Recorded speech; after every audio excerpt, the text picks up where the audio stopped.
drops to the greatest hits. This is Trash Can Tidbits. Hey there, everyone. My name is Burton, and I'm back with another installment of Trash Can Tidbits. Last time, I asked the question, did the celebrity panel on To Tell the Truth guess who the real Frank Abagnale Jr. was? The answer is no. Clips of the episode can be seen on YouTube, and the panel unsuccessfully picked the wrong imposter. Looks like the real Abagnale fooled everyone again. Now with that address, let's get started with fact number 1. Did you know that there is a second cut of X-Men Days of Future Past that came out after the original movie's release to accommodate one character? Even though she's seen very briefly at the end of the movie, Anna Paquin as the mutant Rogue was shown high billed in the end credits. It was later revealed that Rogue, a regular character in the first 3 X-Men movies, was meant to have a larger role in Days of Future Past but was cut. After the movie was released on Blu-ray, an extended version was released months later, featuring Paquin in a larger supporting role. In this subplot, Rogue temporarily uses her energy powers to take over from an ailing Kitty Pryde in the efforts to keep Wolverine's time travel mission from failing. This extended cut of the film was called the Rogue Cut. Fact 2. Did you know that the Marvel character She-Hulk was inadvertently created by the makers of the Incredible Hulk TV show from the 70s?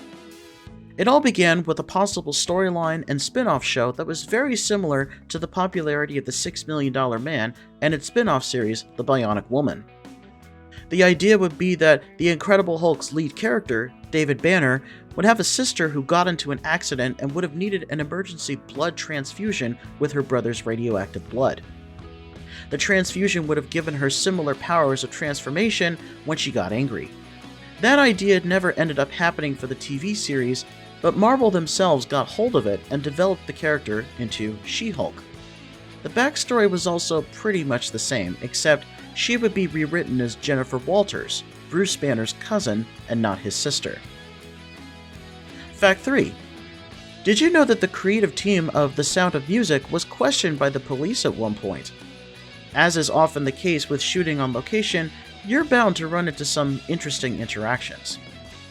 During pre-production, several of the movie's creative team, including producers Saul Chaplin and choreographer Mark Rowe, took tapes of the songs to Salzburg, Austria, where the movie takes place.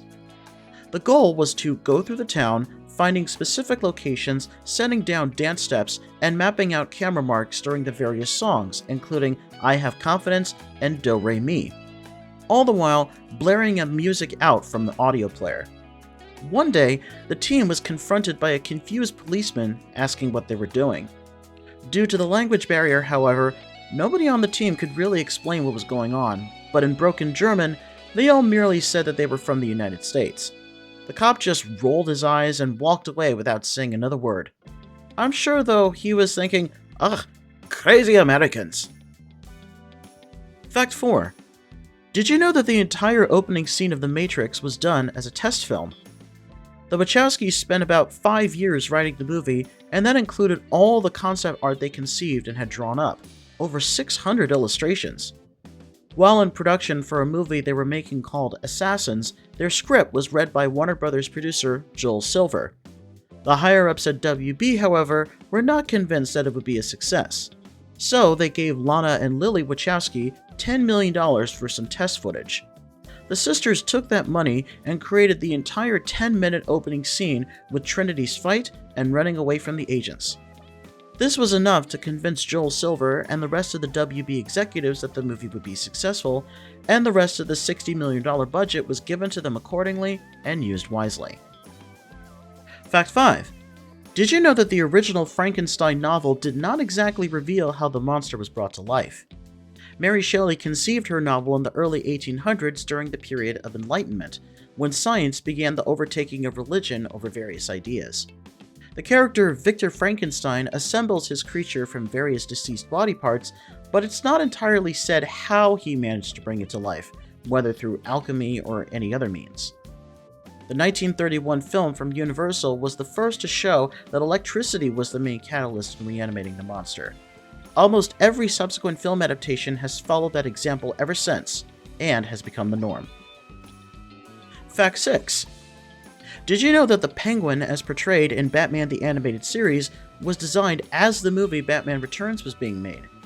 The look of Danny DeVito as the Penguin in Tim Burton's movie was kept secret during filming, not wanting leaks to get out. The animated series went into production as the movie was being filmed. Series co-creator Bruce Timm was allowed to be present for the shooting and had seen Danny DeVito in makeup. So he based the show's interpretation of the character on DeVito's appearance, albeit a little more subtle and less grotesque. The Batman animated series premiered only 3 months after the release of Batman Returns. The show even kept the Penguin's famous Duckmobile vehicle as another reference. Fact 7. Did you know that the Jim Henson Creature Shop did in fact try to make the wild things in the movie Where the Wild Things Are come to life through practical effects? Based on Maurice Sendak's classic children's story, director Spike Jonze originally intended to have the creatures be real with practical effects, with assistance from the Jim Henson Creature Shop. Like all full-size Muppets and other creations, they would have been operated by 2 people, a physical performer inside the costume and an off-screen puppeteer moving the eyes, mouth, and providing an on-set voice for the other actors to respond to.